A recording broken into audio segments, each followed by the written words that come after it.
Good afternoon, Los Angeles. I'm Laura Kaplan. And I'm Matt Kaplan, Laura's dad, and we are honored to be back with you for the 16th Annual Hometown Heroes Awards.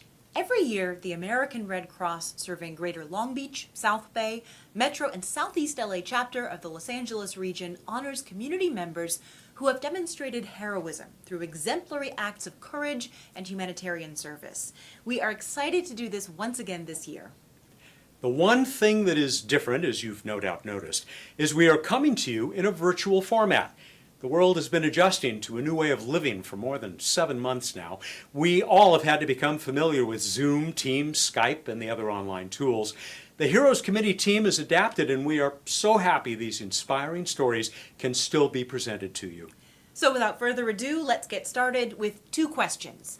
What is a hero, and who is a hero to you? They don't have to wear capes or a uniform. They don't have to leap from tall buildings in a single bound or web sling through the city. They can be you or me or anyone. We are about to present the overwhelming evidence for this truth that any of us can become a hero.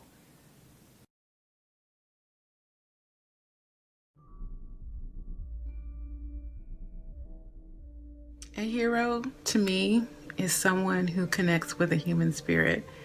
I don't believe that we are placed on this earth to be self-absorbed, but to help one another.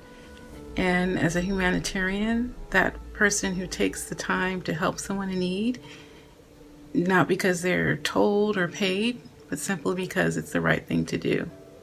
To me, a hero is someone who jumps into action when they see someone in need. Sometimes it's a member of their family. Other times it is a complete stranger. But for those people in need, these heroes are often the difference between life and death.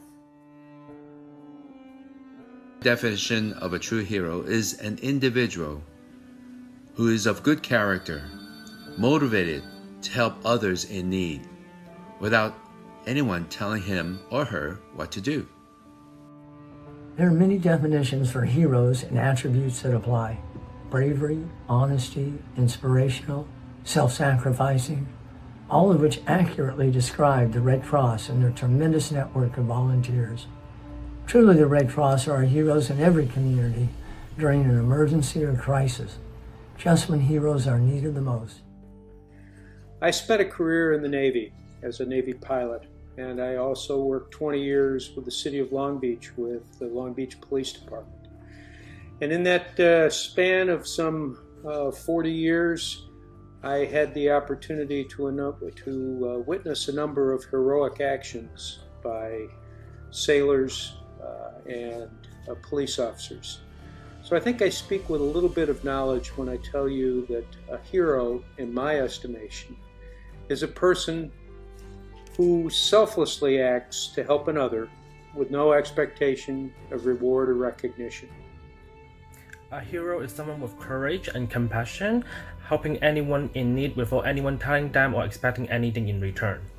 A hero, to me, is someone who connects with the human spirit. A hero is somebody that steps up in a time of need.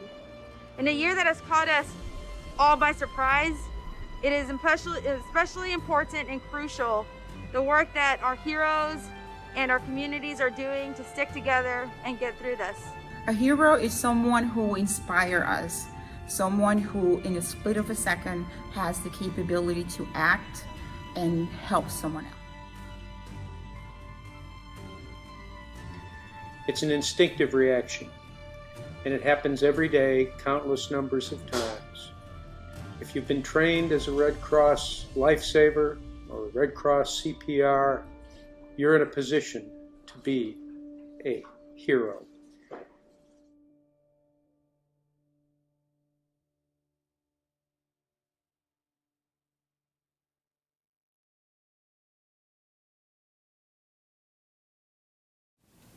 That was incredibly powerful. A hero is a mother, a coworker, a son-in-law, a stranger, a friend.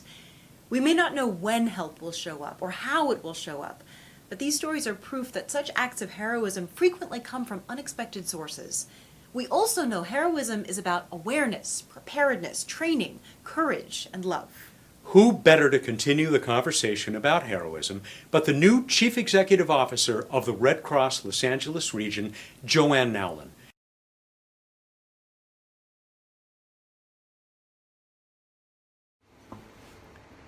Thank you, Laura and Matt. We are so glad to have you moderating our event, and thank you for emceeing this event for the last 16 years. So I moved here to California from Florida this summer, and I was leaving Florida. There was a tropical storm about to make landfall, and when I arrived in California, we had wildfires devastating our area. And what I have seen is the heroics of this community, of people who truly care and stepped up when we needed them, from providing shelter to providing food and comfort, evacuation points. You were there when we needed you. And I think we all can agree that heroes don't always wear capes. Our 13 honorees are a really great example of that those small acts can have an extraordinary impact and even save lives. So this is my first hometown hero, and I certainly wish we could all be together celebrating, but that will have to wait until next year. So I'd now like to introduce our Executive Director, Veronica Garcia-Davalos, the woman and power behind the chapter.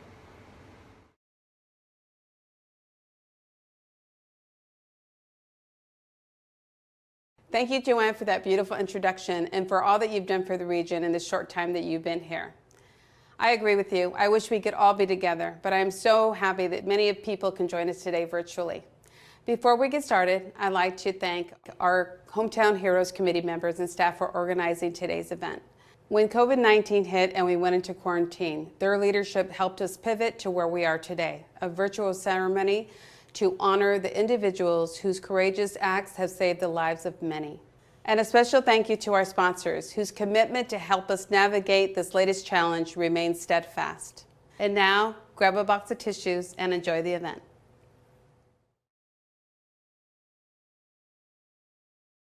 Thanks, Veronica.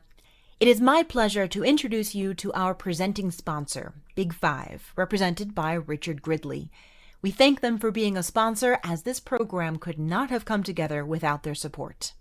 Hi everyone, I'm Rick Gridley with Big Five Sporting Goods. Big Five considers it an honor and a privilege to sponsor the 2020 Hometown Heroes Awards. They're extremely grateful to the Red Cross for providing this opportunity. We firmly believe in community support and recognize the importance of honoring local individuals for their selfless acts of heroism, courage, determination, and moral integrity. A sincere thank you to the Red Cross, their sponsors, and most importantly, the heroes we are here to celebrate. Young lives are especially precious. Our first three honorees showed courage and resourcefulness under pressure that enabled them to save young people. Meet our first hero, Jennifer Kenna. In February of 2019, Jennifer Kenna was upstairs enjoying dinner with other parents as her daughter and other girls in Junior Girl Scout Troop 12135 had dinner on their own one floor down. During the meal, Jennifer got up to get something from the basement. On her way down, she checked on the troop. She'd only talked to the girls for a few moments before noticing that her own daughter, Ashley, was staring wide-eyed and motionless, her eyes as big as saucers. Realizing what was happening, Jennifer immediately ran over to her daughter and lifted Ashley out of her chair.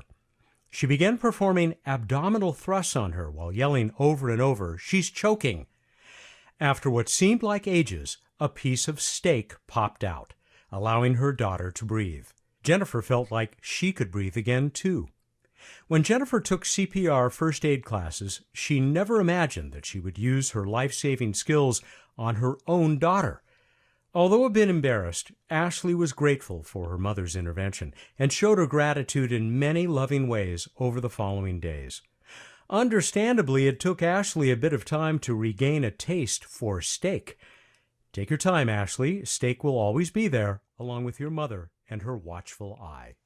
Sisters Cambria and Maci Lawrence, a sophomore and freshman at Valencia High School, came up with an idea of how to protect students. My sister and I were thinking, what's a way that we can keep our community, friends, and family safe? And then the idea came to them: bleed kits. These ambitious sisters started a nonprofit organization they call Keep the Pressure. It provides bleed kits and training to schools and other organizations. They hoped no one would ever need them, but they wanted to provide the materials and knowledge so that people could respond quickly. These young ladies assembled and distributed more than 1,200 kits to all public high schools in the William S. Hart Union School District. They provided a kit for each vehicle used by the local sheriff's station. They also posted training videos on their website, www.keepthepressure.com. It wasn't long before their efforts paid off. On November 14th of 2019, there was a shooting at Saugus High School in their district.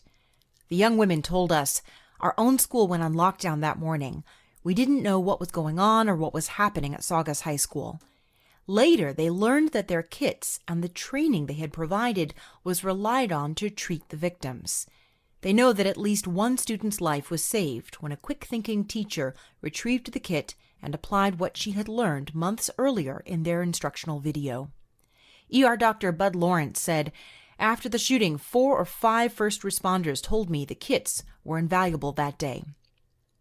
When asked what's next for them, the sisters replied, "We want bleed kits and the information about how to use them to be affordable and available to every person in the country." The sisters' motto is protection through preparedness. Cambria and Maci, the Red Cross could not agree with you more. The best way to handle a disaster is to be prepared. Your kits are doing exactly that.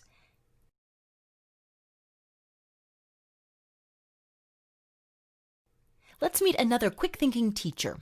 Meet Kaitlin Holt, the choir director at Saugus High School. On that November morning, she was teaching her first period class that began at 7 a.m. The students were listening to recordings they had made when suddenly 4 or 5 other students ran down the hall screaming that shots had been fired. 2 of those students ran into her room, and without stopping to verify the incident, Kaitlin locked the 3 doors, turned out the lights, and moved all of the students into her office, which is nestled within the choir room. She barricaded the doors with a piano, a heavy mirror, and a stack of chairs. When all was secure, she turned to see 40 students crammed into the small office. They stared back at her in fear. "I told them to remain calm, turn off their phones, and stay quiet," Kaitlin said.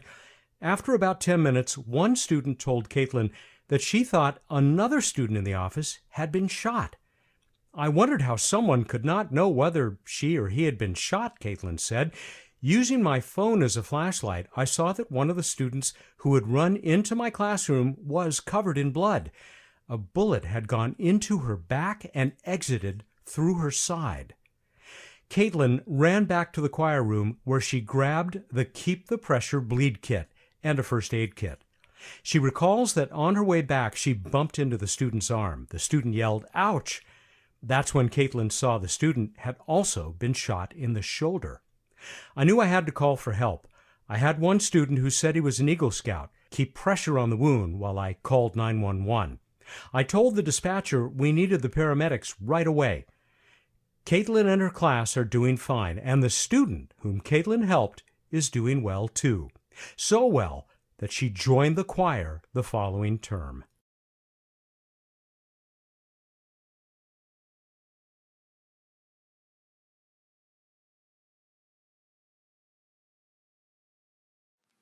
Hello, everyone.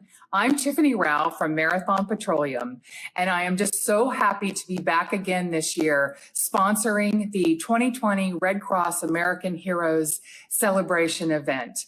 We from Marathon just want to thank and celebrate all of you hometown heroes for doing such special things, for being courageous to help other people's lives, to save a life, and sometimes putting your own self at risk. It is truly outstanding and remarkable, and we celebrate you, we thank you, and we are just so glad to be part of this again this year. Congratulations.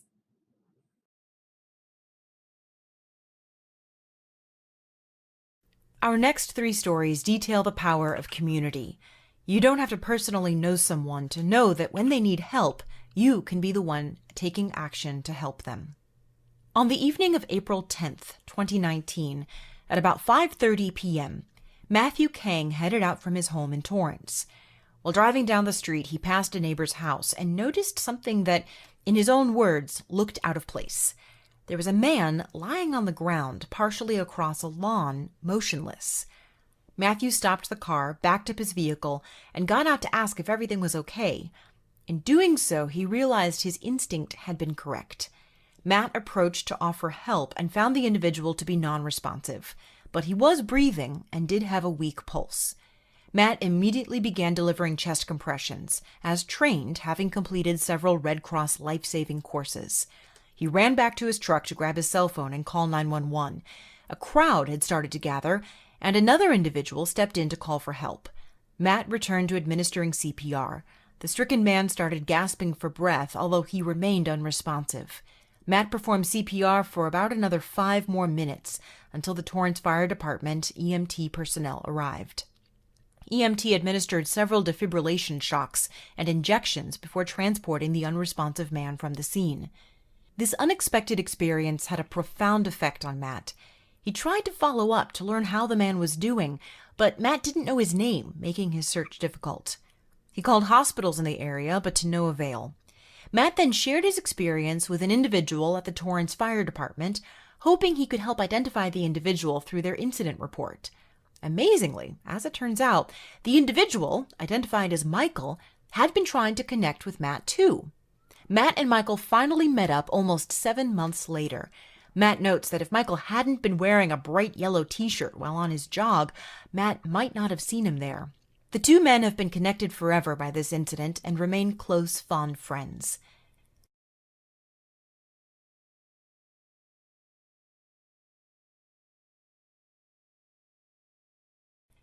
Our next story shows the power of partnership and what can be accomplished when we work together.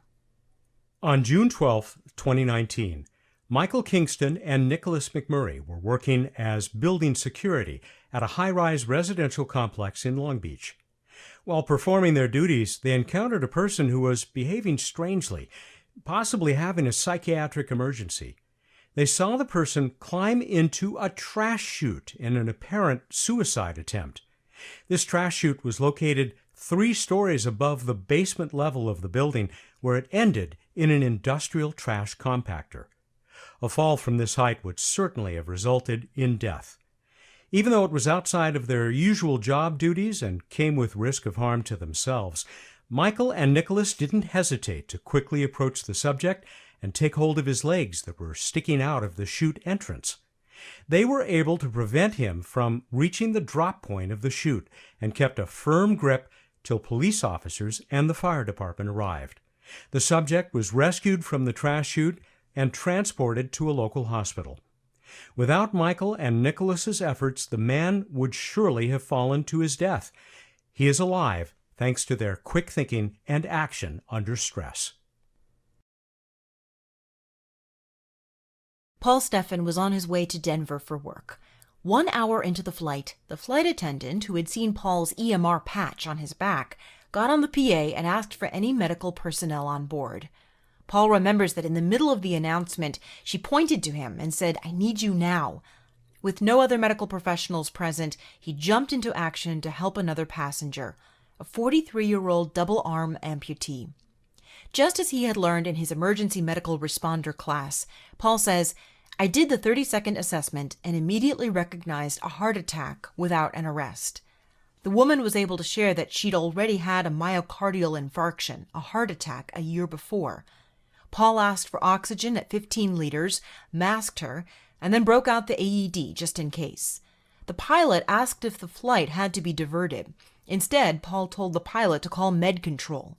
Med Control is a resource available to airline crews for consultation for any in-flight medical events. With the help of a flight attendant, Paul dictated the vitals, oxygen, and OPQRST results, and asked Med Control to make the call about diverting the flight. He also calculated the time it would take to get to Denver if the flight got expedited clearance from air traffic control. The Med Control doctor ordered aspirin tabs for the woman. I gave her the aspirin and did another set of vitals after a couple of minutes. We were cleared into Denver, so we did not divert. During the landing, the victim became unresponsive to verbal commands, but responded to pain. She began screaming, but Paul was able to talk her down from a full-blown panic attack. At the gate, Paul gave the paramedics the signs and symptoms, amount of oxygen, meds administered, vitals, and more. There may not be many of us who would have felt comfortable taking over at 32,000 feet. Paul credits the course content in his EMR class provided by the Red Cross.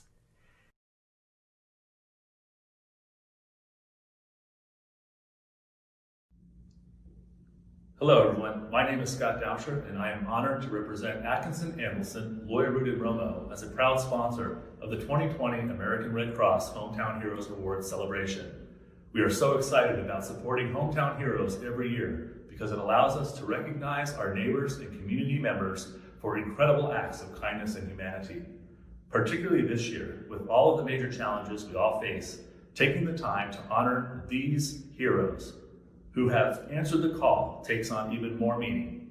Thank you, Red Cross, and congratulations to all of the 2020 Hometown Heroes. The next 3 stories are about timing. Sometimes you just need the right person to be at the right place at the right time. Edward Leon is a fun-loving senior who attends the Norwalk Senior Center on a regular basis. He is friendly to everyone there and always enjoys talking with his fellow seniors. On November 13th, 2019, at about 11:45 a.m., Ed was enjoying his lunch when he noticed James Gruel, a friend and fellow senior seated at his table, was in distress.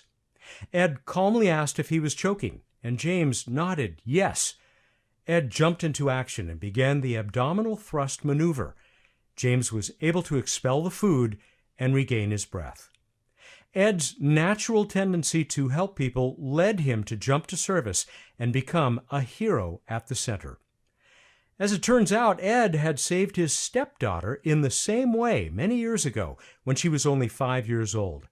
While Ed has never had CPR or first aid training, his instincts and caring attitude have twice helped him to save someone's life.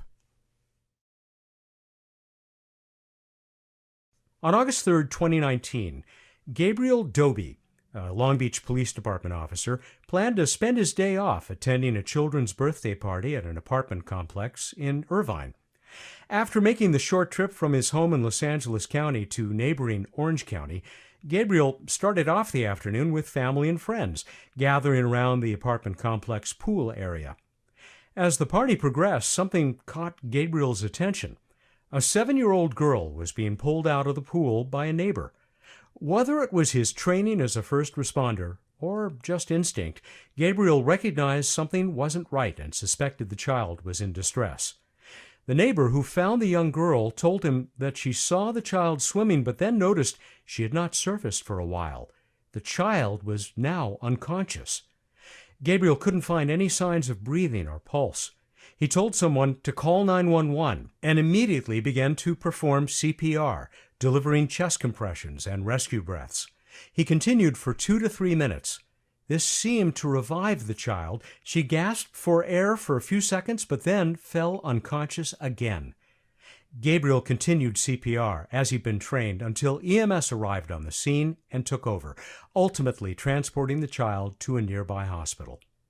One of the guests was overheard saying, "He's definitely a hero. If it wasn't for Officer Doby's fast thinking, my friend's daughter would not be alive." Our next honoree is Matt Juranek. Matt is a lifeguard at the Rose Bowl Aquatic Center and is known to go above and beyond, especially when assisting patrons with disabilities. His composure and rapid decision-making were evident in a recent incident. While on his last break, Matt heard the nautical air horn sound. He immediately jumped to his feet and ran out of the break room, barreling over one of the swim coaches at the doorway. As he ran, he tapped the lifeguard office window and asked his supervisor, Juan, to get the backboard and call 911. Together, Matt and Juan raced to the pool, carrying the backboard, which is necessary for the safe extraction of a swimmer. A man swimming laps had suddenly lost consciousness. Emergency protocols were put into action.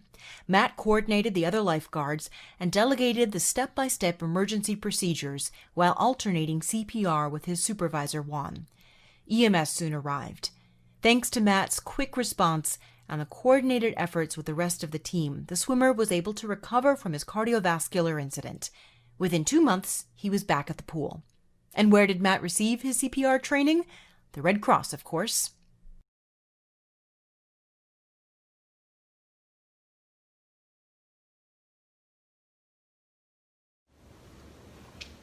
Hi, I'm Paul Conrad. I'm president of Total American Investment Company.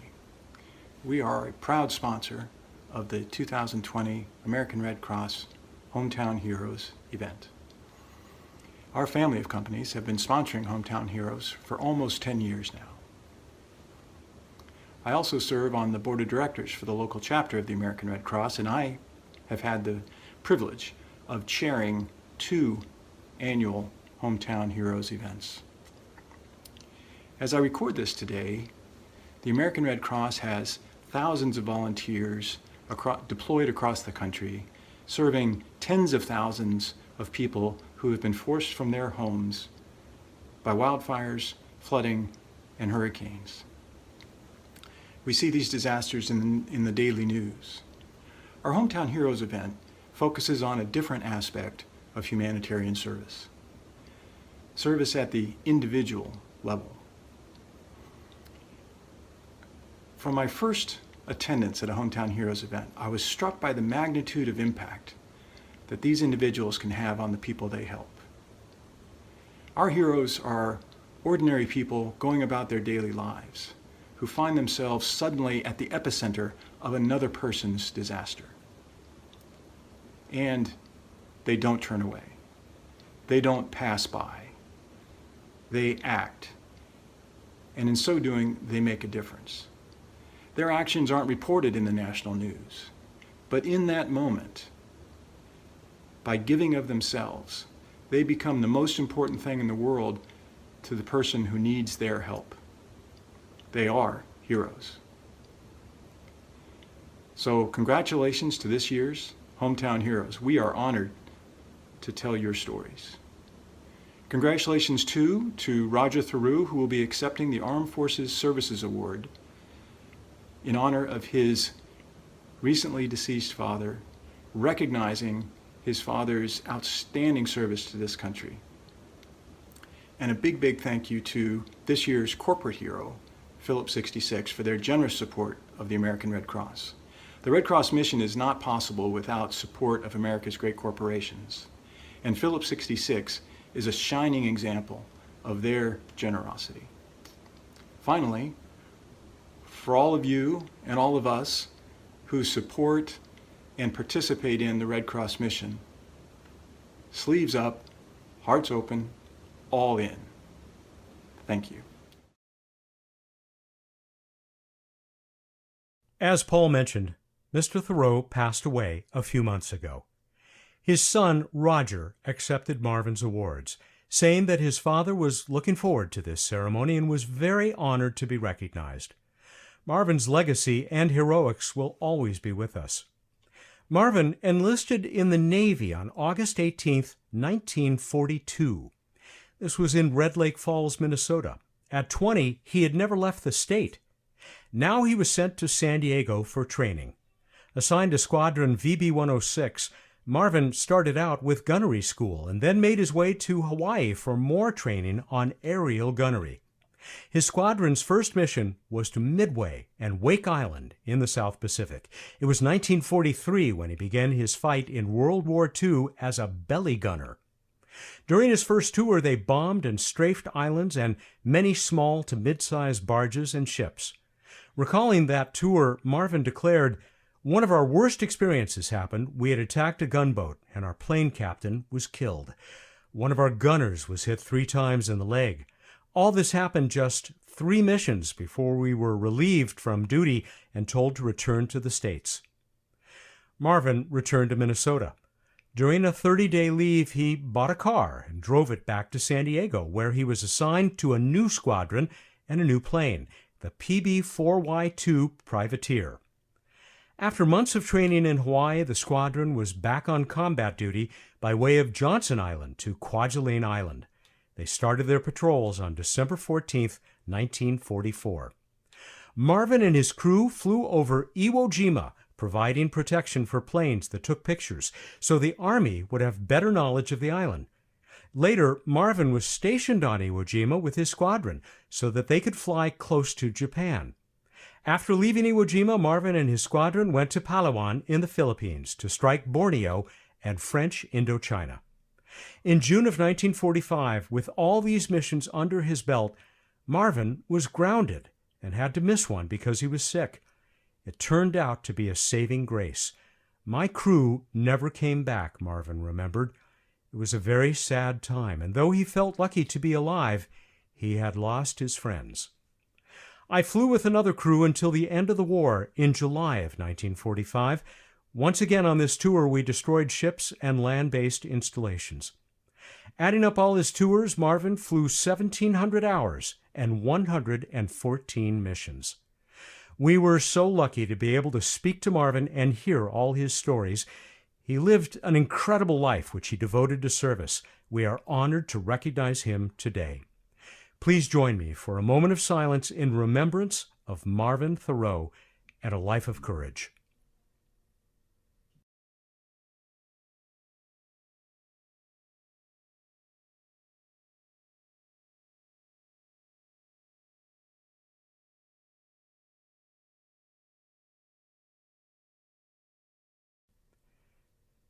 Thank you, Marvin, for all that you did for this country, and thank you, Roger, for joining us today to share his memory.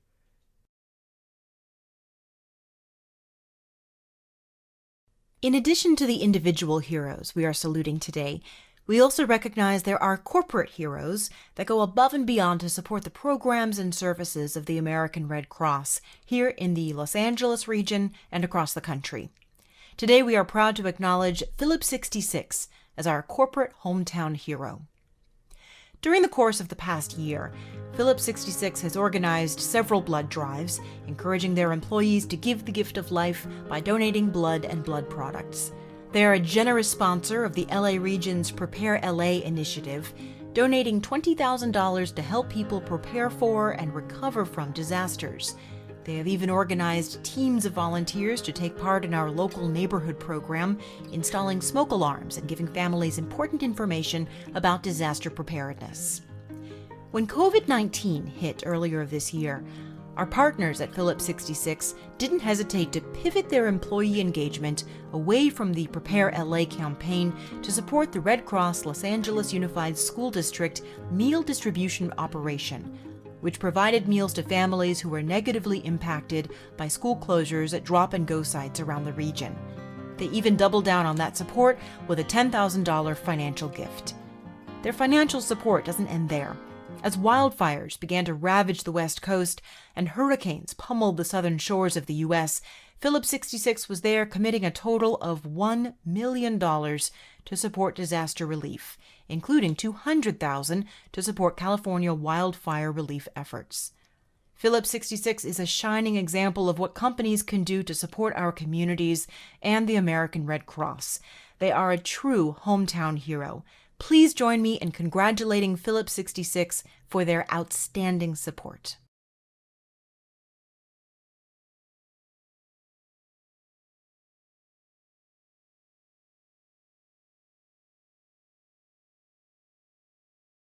My name is Tim Seidel, and I'm the General Manager for the Phillips 66 refinery in Los Angeles. Today we are honored to receive the Corporate Hometown Heroes Award from the American Red Cross.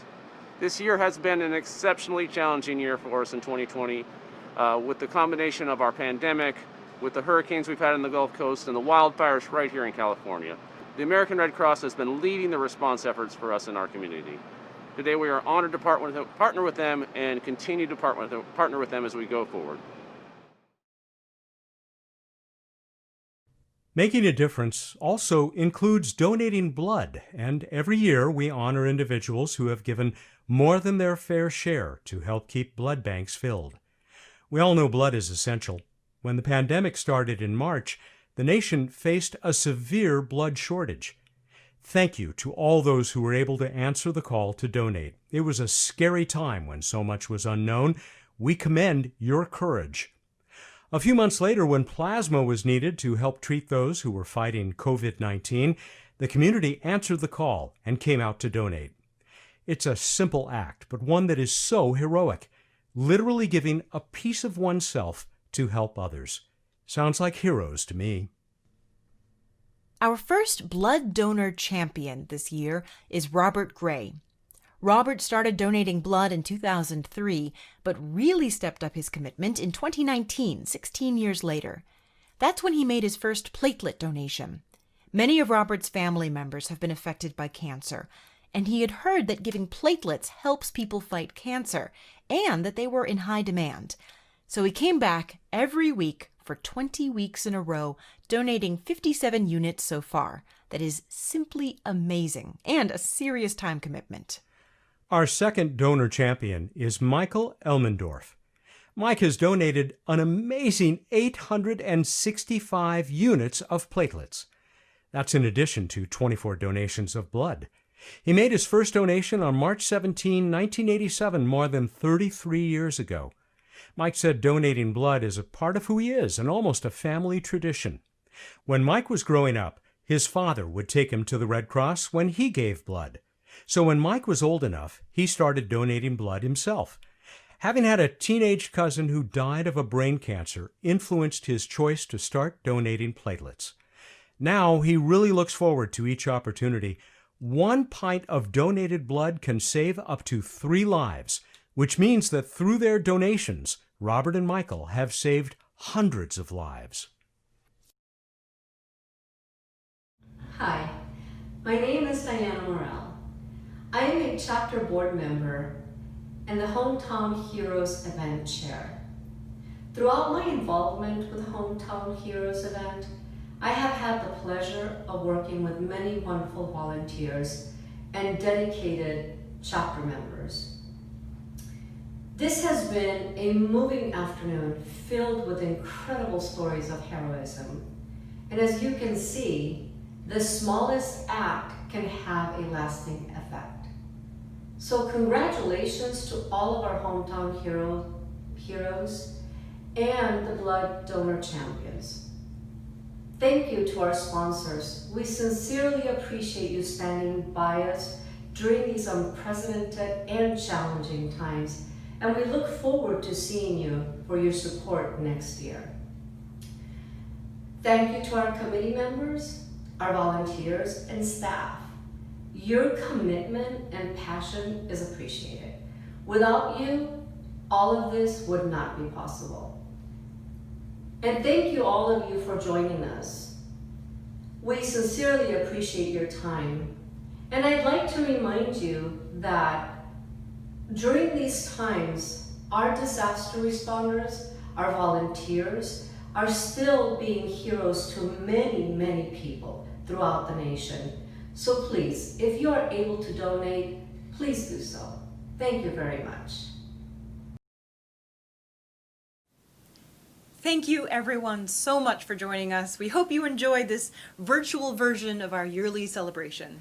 Please join us next year for the 17th Annual Hometown Heroes Awards on May 13th, 2021. And if you know someone who has saved a life or performed an act of heroism, please consider nominating them for next year's awards. Just go to redcross.org/LA-heroes to make your nomination today. I'm Laura Kaplan. And I'm Matt Kaplan. Thanks again, and have a great day.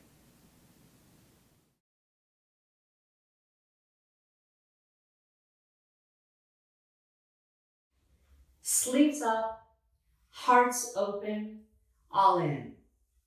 Sleeves up, heart open, all in. Sleeves up, hearts open, all in. Sleeves up, hearts open, all in. Sleeves up, hearts open, all in. Sleeves up, hearts open, all in. Sleeves up, hearts open, all in. Sleeves up, hearts open, all in. Sleeve up, heart open, all in. Sleeves up, hearts open. All in. Sleeves up, hearts open, all in. Sleeves up, hearts open, all in. Sleeves up, hearts open, all in.